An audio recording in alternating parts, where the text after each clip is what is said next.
Swayam Prabha. Digital India. Educated India.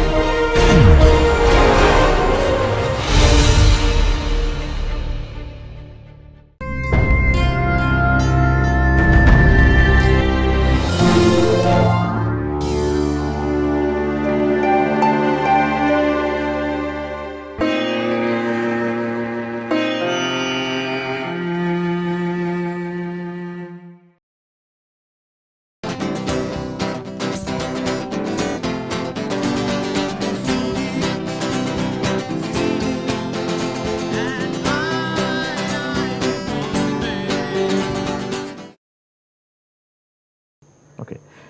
After this, we will go on and discuss another character table, but before that, let us do something. I am kind of bored of these bases. You are only talking about x, y, z. It's boring. Let's use some other kind of base. We are talking about C2v, right? What is the most well-known C2v molecule?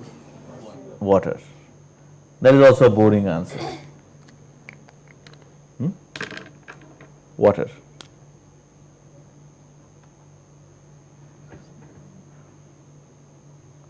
Now, what I like to talk about in what might seem to be a sudden jump from what we are talking about now is normal modes of vibration of water. Do we know what are normal modes of vibration? What are abnormal modes of vibration? If there is normal mode, there has to be some abnormal mode also. So why are these the only sane modes of vibration, or others are all mad modes, or what? Before getting into all that, let me draw something that everybody knows. Let me draw the three normal modes of vibration of water. Okay. What is the first one? Symmetric stretch. What is the meaning of symmetric stretch? The two bond lengths become long at the same time and they become short at the same time. So this is plus phase, this is minus phase. Okay. So this is plus phase. What will be the minus phase?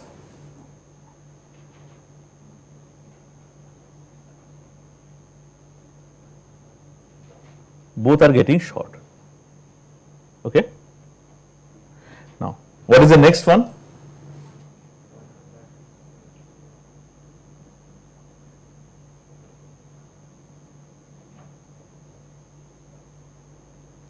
One bond gets elongated and at that time the other bond gets shortened.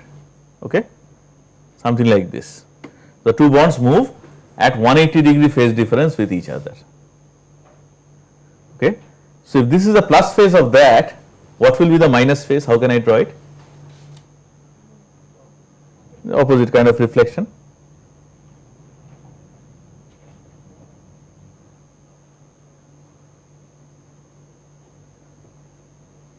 What is the third one? What is the third mode? Bending, right?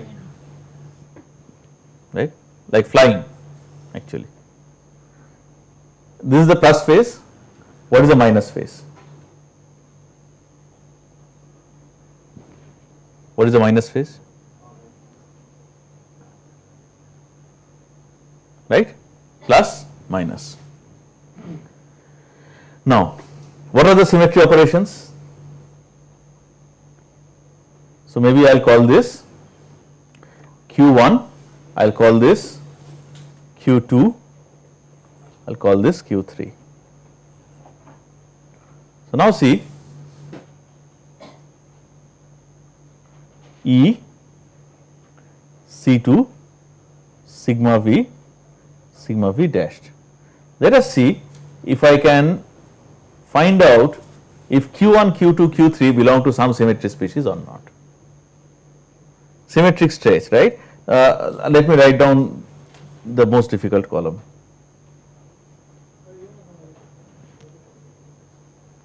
No matter what you do, that first column would better be 1. Okay. So now we are left with only 6 instead of 9. That's great. If I perform a C2 operation, what happens to Q1? Does it remain the same or does it become negative?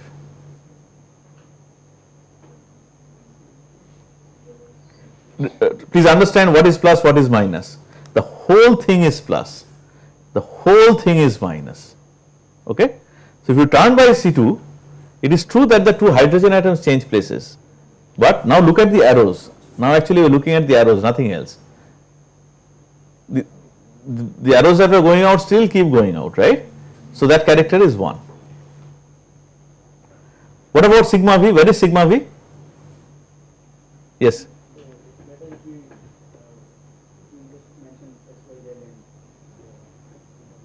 Okay, this is Z, this is X, and so Y has to be on the other side, perpendicular to the plane of the paper. All right.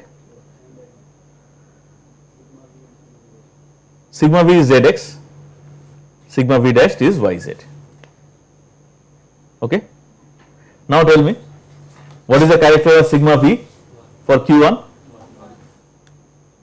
Are you all convinced it's 1? What? What about sigma V dash? Sigma V dash is like this, perpendicular. Oh. Plus 1 or minus 1. Now once we understand this, the rest should be cakewalk. See, outgoing arrow, right? If I do this reflection, these two arrows interchange places. Outgoing still remains outgoing. No? Show me.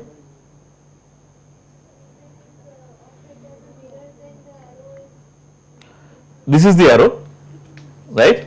This is the mirror.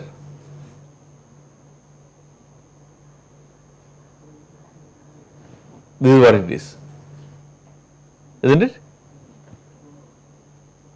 Right? Are we all convinced? This is what we need to understand. Once we understand this, it's life is simple. Do you all agree? It's easy, but it's just that initial visualization might be a little difficult. This is the arrow and this is my plane. When I reflect, this is the arrow. Same direction. It doesn't become the opposite direction. All right? So, will you allow me to write 1?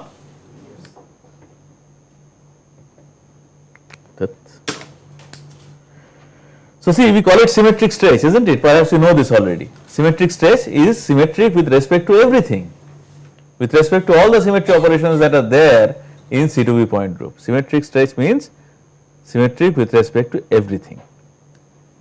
All right? Antisymmetric stretch, first one is 1, fine. C2, what happens when I apply C2?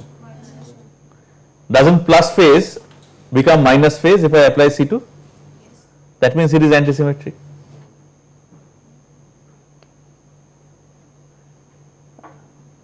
You have forgotten your name again. What's your name? Yeah. And you? Anup. Anup, you understood? Kamal understood, I can see. Anup, have you understood? Sure? Plus goes to minus, minus goes to plus. Mehat? Understood? Okay, very good. So, will you let me write minus 1 here? Yes. What about sigma V? Sigma V is the molecular plane. With respect to molecular plane, is there any change? No, because it is on the plane, right? So, character is what? Minus 1, plus 1. What about sigma V dashed? That now we understand, minus 1. Ziva? Minus 1? Yes, sir. Plus 2? Not plus 2. Okay, what about Q3? Bend. If you apply C2, then what happens? This is plus, this is minus, don't forget. So, if I apply C2, then what happens? Same, 1. If I apply sigma V, same, unless it is out of plane bending or something, and here out of plane bending is not even possible, it has to be symmetric. What about sigma V dashed? 1? or minus 1? 1. Okay. So, Q1 and Q3, they both belong to A1, isn't it? A1 symmetry species, totally symmetric. And I don't even need to see the character table for A1, because A1 means character with respect to C2, the principal axis, is 1. Character with respect to sigma v is also 1. That's all I need. Okay. And what about your what about Q2? What is Q2? B1, why B? Because character of the principal axis of symmetry is minus 1, therefore B. And Y1? Because character with respect to sigma v is plus 1. So you see, if you had defined your x and y axes differently, the name would have changed. Okay. So you have to be very clear about how we define our axes. Alright. So this is what B1.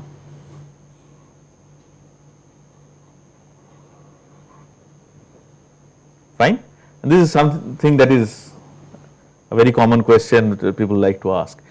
Before I go back and talk about the C3v point group, I want to ask once again, what is the meaning of normal mode?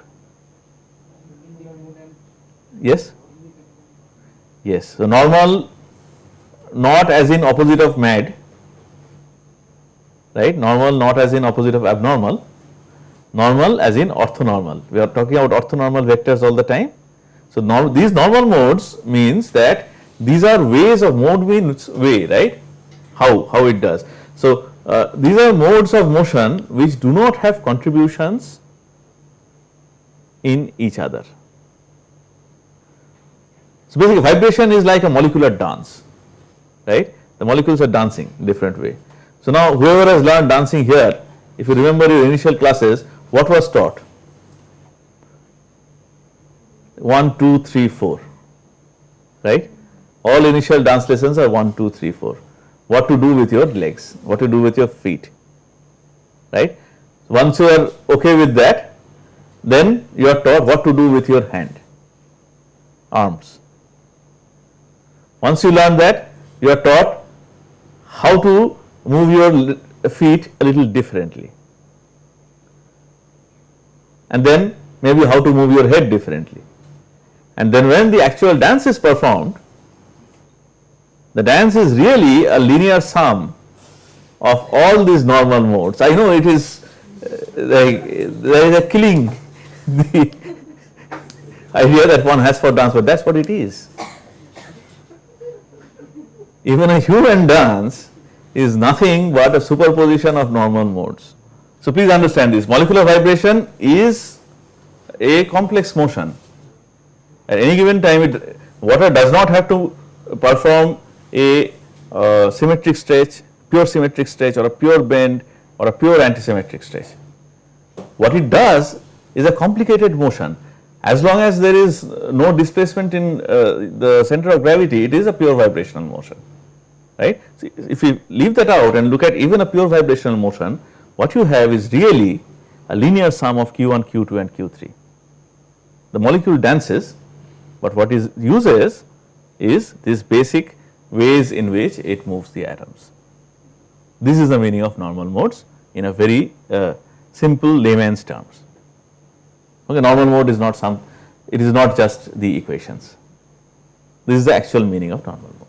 So that out of plane rocking that you are saying, that will take place if it is not water, but if it is a CH2 group bound to a molecule, a bigger backbone of a molecule, then you do see out of plane motion there also, there is no problem.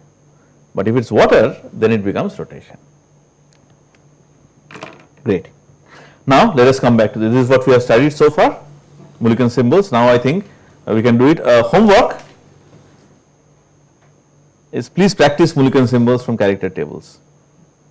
I am well within my rights to ask you to give the Mulliken names to some symmetry species that I choose.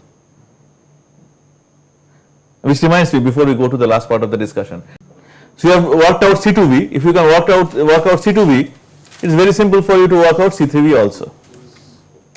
Let us do that. And the reason why I want to do this is that C3v gives us an example of a two-dimensional irreducible representation. 2D IR to a spectroscopist really means two-dimensional infrared spectroscopy. We are not talking about that. We are talking about two-dimensional irreducible representation. Fine. C3v. How do we proceed? What is the first question we ask? The last question we have on the slide is the first question we ask. How many classes? How many IRs? How many classes? E, then C3, two kinds of C3 and 3 sigma V's. 3 classes, right? Right? So, this one class agrees that there are 3 classes. Good. So, 3 irreducible representations, right? Gamma 1, gamma 2, gamma 3. All right, Nishit? Question? All right, fine. What do we ask next? What are the dimensionalities? That is the next question, right? Li square equal to h. So, the question before the next question is, what is h? 6 or 3? Because h is the number of symmetry operations, please do not forget. E, number 1 E, C3 is number 2 and number 3, C3 plus C3 minus, do not forget. There are 3 planes of symmetry, sigma V. So, 1 plus 2 plus 3 is equal to 6, h is equal to 6. So, now see, Li square equal to 6, L1 square plus L2 square plus L3 square equal to 6. So, what is L1, what is L2, what is L3?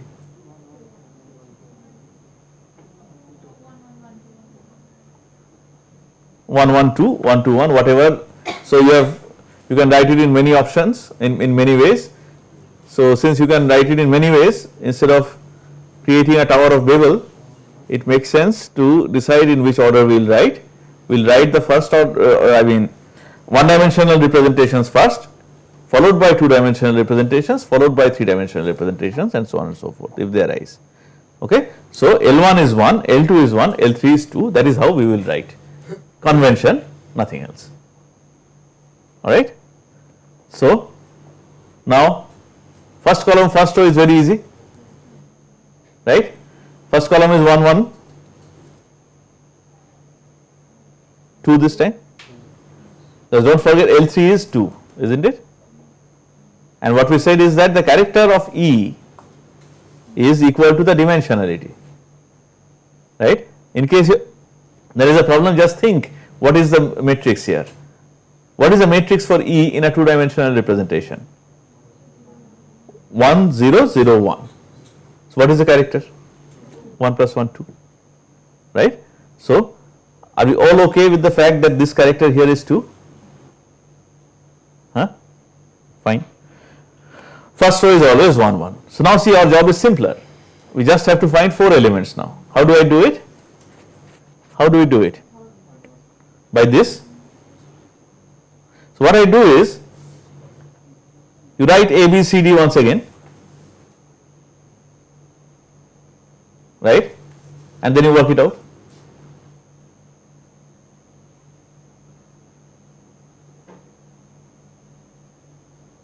Can you work this out?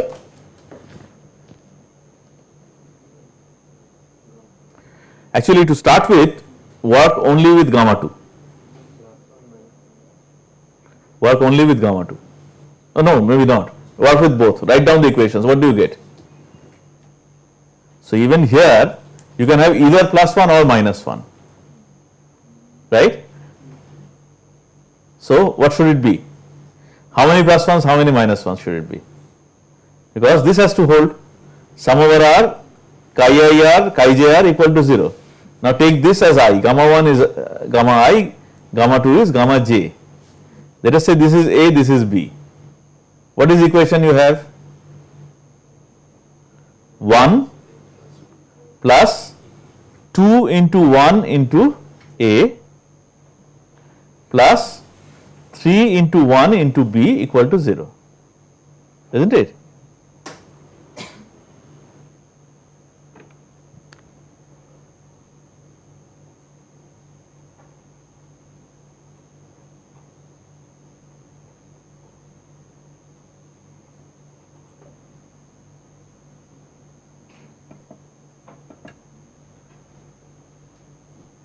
Right? So what do I need to do? Coefficient of this, I will write 1 explicitly, multiplied by this character, multiplied by this character, that gives me 1. Then coefficient of C3. Why do I take the coefficient? Because actually what are we working with? We are not working with symmetry elements, we are working with symmetry operations. You have C3 and you have C3 square. Okay. The only reason we write 2C3 is that, as we know already, the symmetry operations in the same class have the same character. We are saving space, time and forests by using less paper, right? So that is why. So, but that does not mean that you are going to keep one and you are not going to keep the other one. You must keep 2. So what you have to do is you have to multiply 2 by 1 by A. So what you have is plus 2A. Similarly, here you have 3 multiplied by 1 multiplied by B. So that is plus 3B equal to 0. A is equal to either plus 1 or minus 1, B equal to either plus 1 or minus 1. Now tell me what is A, what is B? Naturally, right?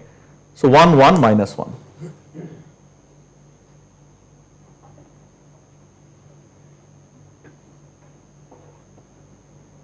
So it is 1, 1, minus 1. I just write it once again, 1, 1, 1, 1, 1, minus 1, E, C3, 2C3, sorry, 3 sigma V. Now here I have 2 already. Now this is X, this is Y. How do I get X and Y? I will need 2 equations. First multiply these 2, then multiply these 2. That is the easiest way of going about it. So it is 2 plus 2x plus 3y multiplying gamma 1 and gamma 3, and if you multiply gamma 2 with gamma 3, what do you get? 2, then plus 2x, then louder, minus 3y, and both are equal to 0. Are you all okay with this? And some of us have done this already in CH442 or in other courses elsewhere, but for those who have not done it earlier, are you all okay with this so far? It's simple. So now see, look at the 2 equations. You have 2 plus 2x, and to that whether you add 3y or whether you subtract 3y, it does not make a difference, it is still 0. What does that mean? X is minus. That means y equal to 0. So put y equal to 0. Now 2 plus 2x equal to 0. X equal to minus 1. 1, 1, 1, 1, 1, minus 1, 2 minus 1, 0. Okay. Now the question is, we know what minus 1 is already for one dimensional representation, right? It means antisymmetry, changing sign. What does this minus 1 mean? And then what does the 0 mean? Annihilation? No. If it was annihilation, we would not have written it in the character table. So we will see what it means. Give me a sec. But before that, let us write the Mulliken symbols. I have written the first one, A1. What will the second one be?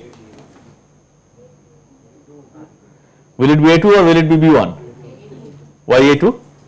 Because character of the principal axis is 1, so A, character of sigma V is minus 1, so 2, A2. Then is E. Now the thing is this, you could have written E1 or E2 rather, E2, but then you do not have to because there is only one E. So in Mulliken symbol, please remember that we only use superscripts, subscripts, etc. when it is absolutely required. When it is not required, we do not use them always. So, do not get confused if you see that this prime and double prime are missing even though you have sigma h. That is there in many cases, but the reason why they are not used is it is not required. Okay.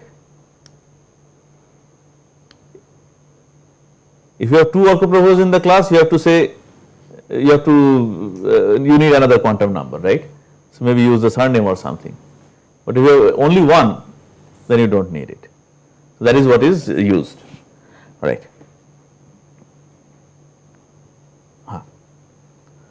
Now, let us work out the basis. Almost done. Where does Z belong?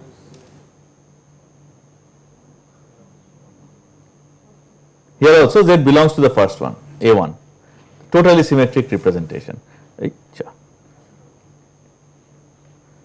Please do not forget, it is called the totally symmetric representation. The totally symmetric representation can have different Mulliken names though.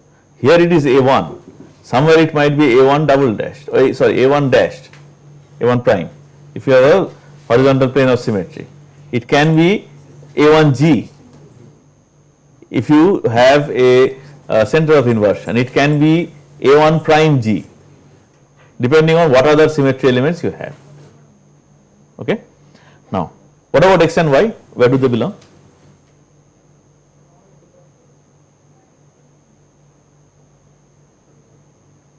Where would X and Y belong? You are taking C3 as is C3 along the Z axis. What happens to X and Y? Remember that matrix that we have worked out? Rotation by theta? What was, or rotation by 180 degrees, we had worked that out also. What was that? Minus half, then root 3 by 2, then minus root 3 by 2, minus half again, right? That was the matrix. And what we said at that time is that as the action of C3 along Z direction, we are essentially mixing X with Y. That is why it is a two-dimensional representation. X and Y are getting mixed. X does not remain pure X, Y does not remain pure Y. They mix. And when they mix, that is when your off-diagonal elements become non-zero. And that is when you have more than one-dimensional symmetry species, irreducible representations. It is just not possible to simplify any further. There is no way in which you can apply one of these symmetry operations and leave X as a function of X only. It has to mix with Y, alright.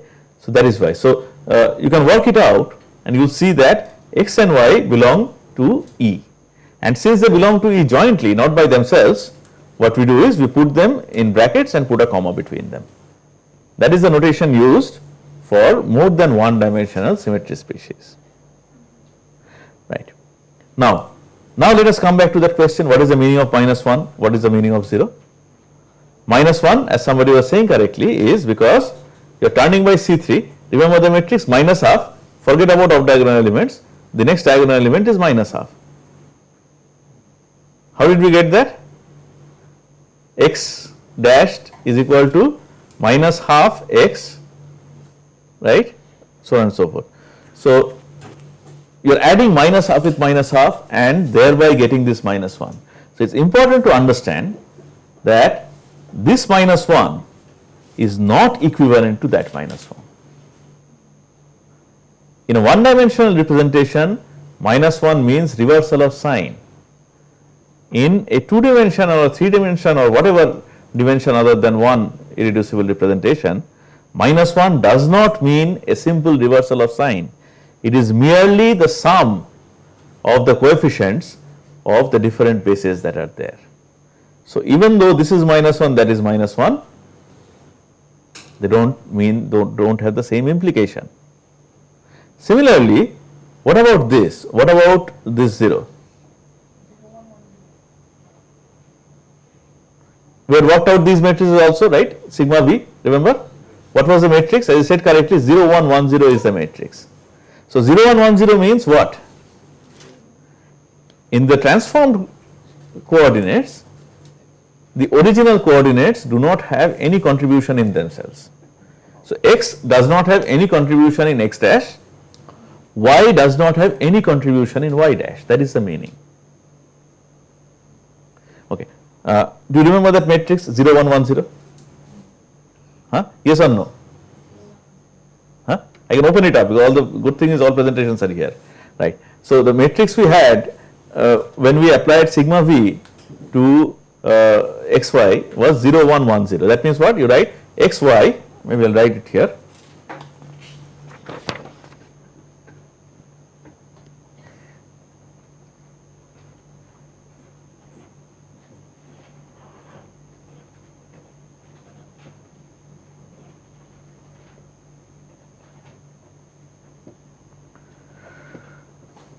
This was the transformation matrix that we had worked out, right. So, what does that mean? X dashed is equal to 0 into x plus 1 into y, y dashed equal to 1 into x plus 0 into y.